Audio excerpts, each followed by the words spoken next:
और उनके दर्शन करके वे धन्य धन्य हो जाए। क्योंकि भारत ने 15 अगस्त का पावन पर्व हमने अभी अभी मनाया है और आज इसीलिए जो श्रद्धालु है, जो भक्तगण हैं, वो हमारे देश की आन बान शान तिरंगे को अपने हाथ में लेकर आज सवारी मार्ग पर तिरंगा को लहराते हुए दिखाई दे रहे हैं। हमारे देश की आन बान शान, हमारे देश का तिरंगा जो समस्त संसार को इस बात का संकेत देता है कि भारत जो कि विश्व गुरु बनने की ताकत और शक्ति रखता है, जो समस्त संसार में विश्व बंधुत्व की भावना रखता है, आज उस भारत का नाम भोलेनाथ बाबा महाकाल की कृपा से पूरे विश्व में गूंज रहा है। हमारे देश के आदरणीय प्रधानमंत्री श्री नरेंद्र मोदी जी और हमारे प्रदेश के मुखिया डॉक्टर मोहन यादव जी के प्रयासों से पूरे मध्य प्रदेश को एक नई पहचान मिली है धर्म और संस्कृति के क्षेत्र में, डिजिटल क्षेत्र में। और आगामी 2028 में जो सिंहस्थ होने वाला है, उस सिंहस्थ के लिए इस अवंतिका नगरी का कायाकल्प किया जा रहा है, इंफ्रास्ट्रक्चर को सुधारा जा रहा है, मार्गों का चौड़ीकरण किया जा रहा है और विभिन्न प्रकार की सुविधाएं यहाँ पर उपलब्ध कराई जा रही है, ताकि जो श्रद्धालु माँ शिप्रा का आचमन करने के लिए आएंगे, माँ शिप्रा के पावन जल में वे स्नान करेंगे, उन सबको बिना किसी परेशानी के बहुत आराम के साथ बाबा महाकाल के दर्शनों का लाभ भी मिले और सिंहस्थ में भी वे अपने धार्मिक दुनिया के सबसे बड़े मेले धार्मिक उत्सव का वे आनंद ले सके। एक बार पुनः सभी दर्शकों का बहुत बहुत स्वागत और अभिनंदन है। मध्य प्रदेश शासन की ओर से, जनसंपर्क विभाग की ओर से यह प्रयास किया गया है कि देवादिदेव महादेव के इस नगर भ्रमण, इस तीसरी सवारी का प्रसारण घर घर तक पहुंचाया जाए, ताकि घर बैठकर लोग भगवान महाकालेश्वर के दर्शनों का लाभ ले सके। कहते हैं भगवान भोलेनाथ तो नाद के देवता है और इसीलिए जब नाद के देवता स्वयं अपनी प्रजा के बीच पधारते हैं तो उनके स्वागत में चारों तरफ नाद होता है। भगवान भोलेनाथ को सबसे प्रिय वाद्य यंत्र होता है डमरू। कहते हैं डमरू के प्रथम नाद से व्याकरण के 14 सूत्रों की उत्पत्ति हुई है और इसीलिए जब भगवान भोलेनाथ के सामने डमरू बजाया जाता है तो वे बड़े प्रसन्न होते हैं। इस समय एक तरफ दृश्य नदी का संयोजित किया गया है हमारे कैमरामैन के द्वारा और दूसरी तरफ का दृश्य जो आप देख रहे हैं वो सभा मंडप का है।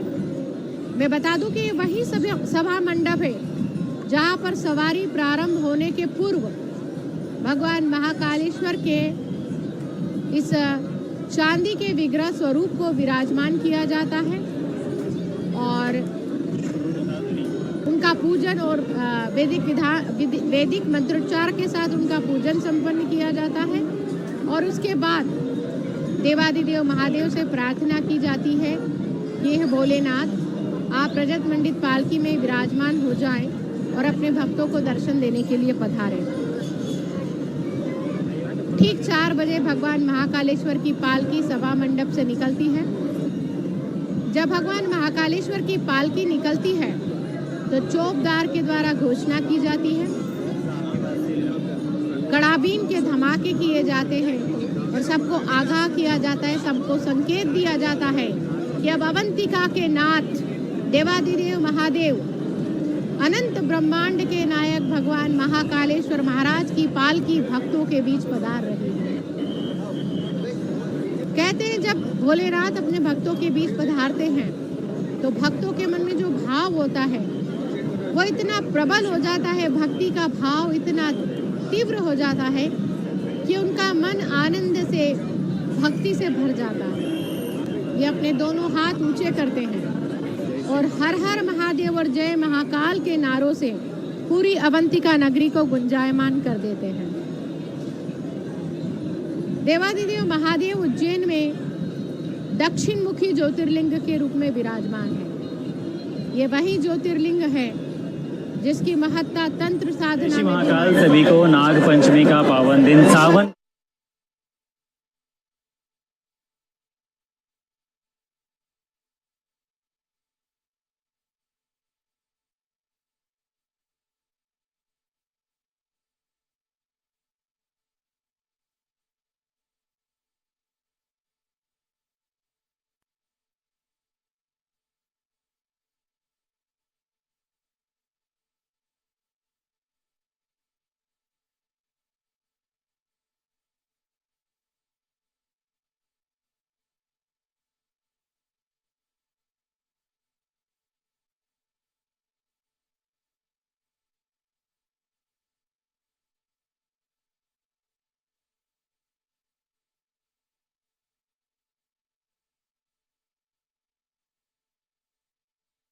महाकाल भक्ति चैनल और जनसंपर्क के माध्यम से भगवान महाकालेश्वर के तृतीय सवारी का सीधा प्रसारण बाबा महाकाल के चरणों में समर्पित करते हैं। हमारी कैमरामैन टीम और मध्य प्रदेश शासन जनसंपर्क विभाग की ओर से एक छोटा सा विनम्र प्रयास किया जा रहा है कि जब आज अवंतिका नाथ, आज देवादिदेव महादेव अपने भक्तों को दर्शन देने के लिए पधारे, तो उनके इस तृतीय सवारी तृतीय नगर भ्रमण का सीधा प्रसारण घर बैठे हुए लाखों दर्शकों, लाखों श्रद्धालु, लाखों भक्तों तक पहुंचाया जा सके। कहते हैं इस ब्रह्मांड का आधार भगवान शिव है। जब इस सृष्टि में कुछ नहीं था तब भी शिव थे। शिव पुराण में इस बात का उल्लेख मिलता है कि जब सृष्टि में केवल चारों तरफ जल ही जल था, उस समय भगवान शिव ने इस सृष्टि का विस्तार करने के लिए प्रजापिता ब्रह्मा जी को यह आदेश दिया कि वे भगवान सृष्टि का निर्माण करें और सृष्टि का विस्तार करें।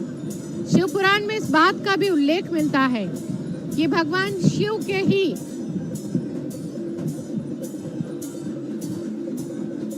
एक भाग से श्री हरि विष्णु का उदय हुआ है और उनके दूसरे भाग से प्रजापिता ब्रह्मा जी का उदय हुआ है, प्राकट्य हुआ है।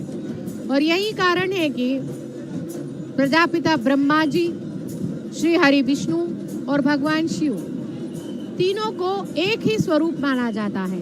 वे तीनों एक ही परब्रह्म परमात्मा के तीन अलग अलग रूप हैं। जहाँ ब्रह्मा जी सृष्टि की रचना के लिए जाने जाते हैं, भगवान श्री हरि विष्णु पालन के लिए जाने जाते हैं, वहीं भगवान शिव को संहार का देवता माना जाता है। लेकिन वे संहार किसका करते हैं? वे अधर्म का करते हैं, वे पाप का करते हैं। इस समय भगवान भोलेनाथ की पालकी सभा मंडप में आ चुकी है। यह रजत मंडित पालकी जो बहुत ही आकर्षक तरीके से सजाई गई है, पुष्प से, फूलों से। इस रजत मंडित पालकी में भगवान भोलेनाथ को विराजमान किया जाएगा। चौबदार के द्वारा घोषणा की जाएगी कि आज अवंतिका के नाथ देवादिदेव महादेव आप सबके बीच पधार रहे हैं। कड़ाबीन के धमाके किए जाएंगे और जैसे ही भगवान भोलेनाथ इस रजत मंडित पालकी में विराजमान होकर महाकाल मंदिर के मुख्य द्वार पर पहुंचते हैं, तो वहां पुलिस बैंड के द्वारा सुमधुर ध्वनि के साथ भजन की शानदार प्रस्तुति उनके चरणों में समर्पित की जाती है। पुलिस टुकड़ी के द्वारा उन्हें गार्ड ऑफ ऑनर दिया जाता है। अवंतिका के नाथ त्रिलोकीनाथ को सलाम किया जाता है, उनकी स्तुति की जाती है और पुलिस टुकड़ी अपने कंधों पर आयुध रखकर कदम से कदम मिलाते हुए, पालकी की अगवानी करते हुए, सभी को सतर्क करते हुए चलते हैं कि आ रही है पालकी और जय हो बाबा महाकाल की। इस समय सभा मंडप का दृश्य, जहां पुलिस प्रशासन की ओर से विभिन्न लोग, विभिन्न प्रकार के संत, पुजारी, आचार्यगण, मध्य प्रदेश शासन की ओर से कुछ प्रतिनिधिगण भी इस समय सभा मंडप में दिखाई दे रहे हैं। भगवान भोलेनाथ के विग्रह स्वरूप का पूजन इस समय संपन्न हो चुका है। कर्पूर आरती संपन्न की गई है और भोलेनाथ से प्रार्थना की जा रही है कि आप रजत मंडित पालकी में विराजमान हो जाएं।